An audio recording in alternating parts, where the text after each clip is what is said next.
자, 오늘 3월 7일 마감 시황 말씀드리도록 하겠습니다. 오늘 단기 숨고르기라고 제가 제목을 줬는데, 그만큼 며칠 올라왔으면 좀 쉬어야죠. 며칠 뭐 이렇게 자비 없이 올라올 수도 없고, 코스닥은 특히 좀 강했으니까요.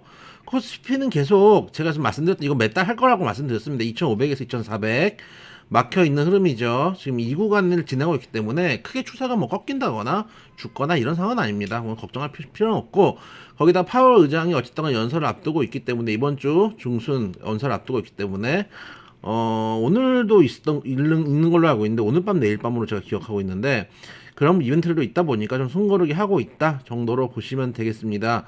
코스닥이 오늘 좀 그래도 어떻게 보면 장중에 크게 밀릴 수도 있었어요. 왜 그러냐면은 코스닥을 보면은 장초에 크게 밀렸었는데, 장초에 에코프로 BM이랑 에코프로가 크게 밀리면서 장이 훅 밀렸다가 셀트리온이 올라왔으니까 계속 지금은 뭐라 그럴까요? 시장이 대형주들이 먼저 가다 보니까 대형주에 따라서 지금 시장이 좌지우지 되고 있는 상황입니다. 셀트리온, 에코프로 BM도 좀 5%가 넘게 빠지고, 에코프로도 지금 5.65%까지 빠지다 보니까 장이 밀려 내려올 뻔했는데, 셀트리온 헬스케어 여기서 7% 올라가고, 셀트리온 제약에서 12% 올라가다 보니까 다시 이 대형주들이 장을 받는 상황이다라고 보시면 되겠습니다. 그래서 그 정도 장 흐름이다. 그래서 대형주들이 순환매가 좀 돌아오고 있다. 순환매가 돌아간다는 건 대단히 중요합니다. 장이 살아있다는 증거이기도 하기 때문입니다.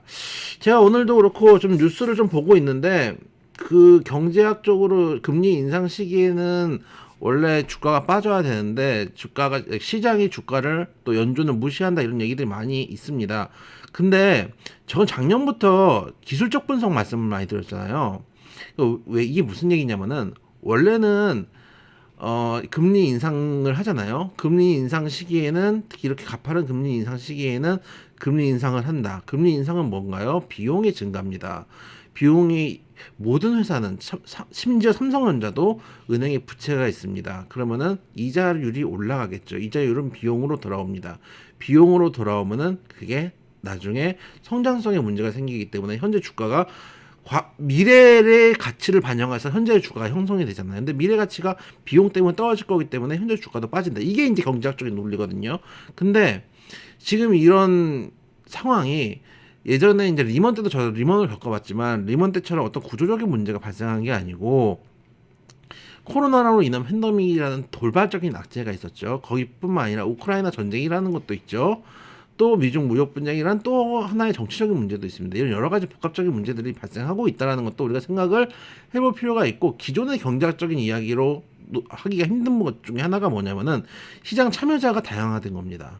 옛날에는 시장 참여자들이, 그 소위 말해서 펀드 매니저들이 중심이 돼서 간접 투자가 주가 이루어졌다면은, 지금은 우리도 직접 투자하잖아요. 펀드 매니저 안 믿잖아요. 증권사 애널리스트들 뭐 펀드 좀 아끼면 다 손실 내놓고 박살 내놓고 막 이런다고 하잖아요. 또 수수료들 얼마나 가져가요.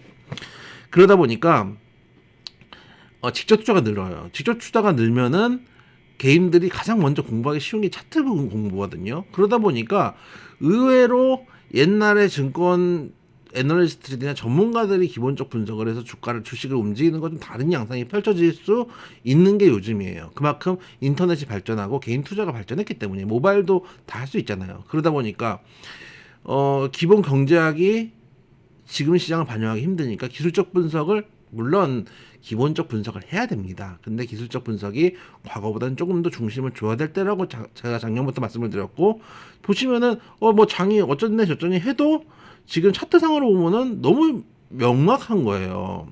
코스피 왔을 때 2,500, 2,400 박스권 갈 거다 말씀드렸죠. 왜냐? 전에도 그 자리에서 저항을 받았기 때문에 여기를 뚫을 수 있는 새로운 모멘텀이 나오거나 최소한 기간 조정을 해서 힘을 모아야 뚫을 수 있다. 이게 기술적 분석인 얘기잖아요. 근데 그대로 가고 있잖아요. 내려올 때 제가 무슨 말씀 드렸어요. 2,400이다. 2,400 정도에서 브레이크가 잡힐 거고, 많이 빠져봤자 2,300이다. 2,300이 전에 지지선이 나왔기 때문에. 하지만 유럽 시장이 워낙 튼튼하고 미국 시장도 가고 있고 하기 때문에 2,300까지는 쉽지 않을 거다. 2,400에서 2,500 선에 짧은 박스권 이어질 가능성이 높다. 그대로 지금 두 달째 가고 있는 거예요. 기술적 분석이에요.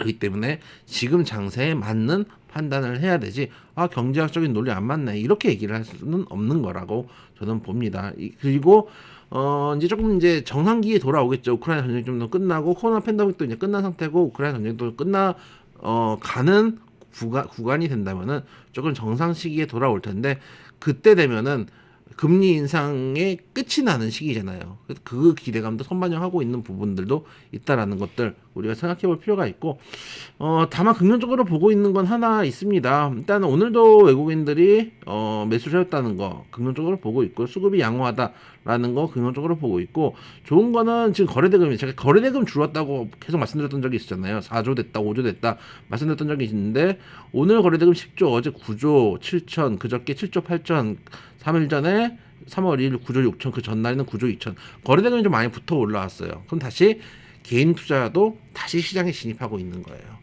시장이 두꺼워졌다는 얘기거든요. 그러면은 물론 올라갈 때도 조금 더 힘들 수도 있겠지만은 떨어질 때도 받쳐줄 수 있는 매물들이 있다라는 거는 시장이 좀 탄탄해졌다라는 것들을 보여주는 반증이다라는 말씀 드려보도록 하겠습니다.